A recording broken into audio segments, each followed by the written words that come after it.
আসসালামু আলাইকুম ওরহমতুল্লাহি ওবারকাতু। মহান আল্লাহ পবিত্র কোরআনে সূরাতুল বাকারার 185 নম্বর আয়াতে বলেন, কাজেই তোমাদের মধ্যে যে লোক এ মাসটি পাবে সে যেন এ মাসে রোজা রাখে। রোজার ফজিলত অনেক বিশাল এবং গুরুত্বপূর্ণ। ইসলাম ধর্মে রোজা মাসাদিক একটি গুরুত্বপূর্ণ ইবাদত।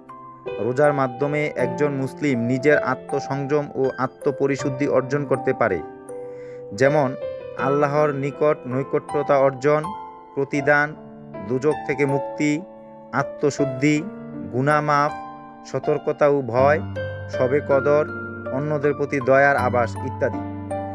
রোজা পালনকারী ব্যক্তির জন্য আল্লাহর রহমত ও বরকত বৃদ্ধি পায়। রোজা এমন এক ইবাদত যার পুরস্কার মহান আল্লাহ সরাসরি প্রদান করবেন। রোজার প্রতিদান পৃথিবী ও আখিরাতে বিশেষ। এক হাদিস শরীফে এসেছে, রোজা আমার কাছে একটি বিশেষ পুরস্কার যা আমি নিজেই প্রদান করি। রোজা দোজকের আগুন থেকে মুক্তির একটি মাধ্যম হিসাবে বিবেচিত হয়। হাদিসে এসেছে, রোজা ধোঁয়া সৃষ্টি করে এবং এটি দোজকের আগুন থেকে আত্মা রক্ষা করে। আত্মশুদ্ধি, রোজা মানুষকে তার নফসের প্রতি নিয়ন্ত্রণ প্রতিষ্ঠা করতে সাহায্য করে। ক্ষুধা ও তৃষ্ণা সহ্য করে মুসলিমরা আত্মসংযম অর্জন করে।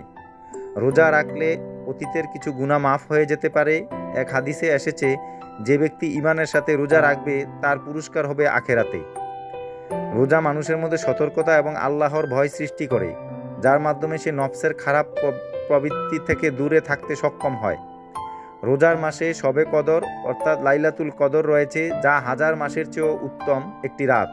এই রাতের ইবাদত বিশেষ মর্যাদা সম্পন্ন। রোজার মাধ্যমে একজন মুসলিম ক্ষুধা তৃষ্ণা অনুভব করে, যা তাকে গরিব এবং অভাবী মানুষের প্রতি দয়া ও সহানুভূতির অনুভূতি জন্ম দেয়। এছাড়া রোজা একজন মুসলিমকে ধৈর্য, সহনশীলতা এবং আত্মবিশ্বাস অর্জনে সাহায্য করে। এটি মুমিনের জন্য আল্লাহর কাছে উত্তম পুরস্কারের এক উপায়।